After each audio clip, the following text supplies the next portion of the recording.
Hey there, English learners. Welcome back to English Practice.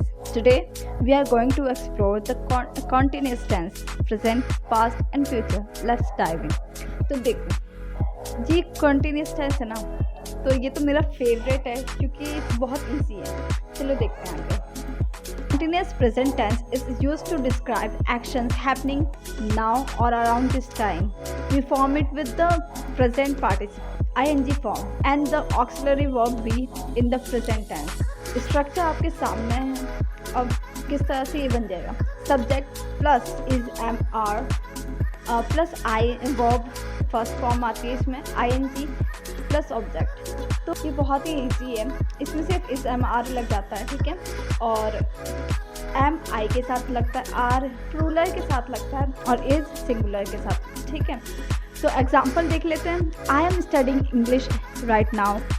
She is working on a project at the moment. They are not attending the meeting today. ठीक है, देखो सब में am is are का use किया गया है, ठीक है. तो नेगेटिव भी बस ऐसे ही बनेगा. आपके पास चारों स्ट्रक्चर है, प्रैक्टिस करो इन सबकी, ठीक है. Second, continuous past tense. Continuous past tense describes actions that were in progress at a specific point in the past. We form it with the present participle and the auxiliary verb be in the past tense. तो इसमें ज़्यादा कुछ नहीं है, similar present की तरह ही है, but इसमें क्या लग जाता है, इज एम आर की जगह वाज वर्ड लग जाता है, ठीक है. वर्ड लगता है आई और सिंगुलर के साथ और वर्ड लग जाता है प्लूरल के साथ. ओके, तो स्ट्रक्चर आपके सामने है, ठीक है. और एग्जाम्पल ये रहा. I was studying English last night. They were watching our movie when I arrived. She was not feeling well yesterday. मतलब हिंदी का अगर मैं बताऊँ, हिंदी की याद करने के लिए तो रहा है, रही थी, रहा था, ऐसे वर्ब आएगा और फ्यूचर में रही होगी, ठीक है.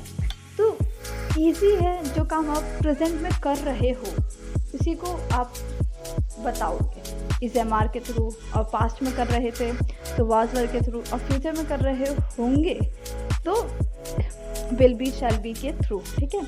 और नाउ कॉन्टिन्यूस फ्यूचर टेंस में आ जाते हैं. The continuous future tense describes actions that will be in the progress at a specific point in the future. We form it with the present participle and the auxiliary verb be in the future tense. Okay, तो structure आपके सामने है. इसमें will be लगता है और हिंदी का बताऊँ तो रहा होगा, रही होगी, ये सब आता है, ठीक है. एग्जाम्पल देख लेते हैं. I will be studying English next semester. They will be moving to a new house next month. She will not be attending the conference tomorrow. तो वो ये सब इजी है. ये बहुत ही इजी टेंस का पार्ट है, ठीक है. मुझे बहुत ही पसंद है. और मैंने आपको कुछ वर्ब्स दिए हैं, इसकी प्रैक्टिस करो अपने आप को. इसमें लाके इज एम आर का यूज़ करके, was verb will be shall be का यूज़ करके इस वर्ब्स के साथ अपनी प्रैक्टिस करो.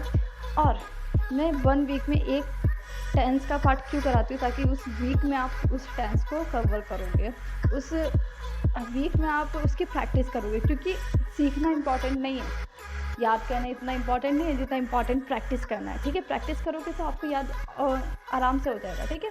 So that's it for today's lesson on continuous tense. Remember to practice using these tenses in context to improve your English fluency. Thanks for watching and don't forget to subscribe for more English practice videos. Bye and good luck. See you in the next video.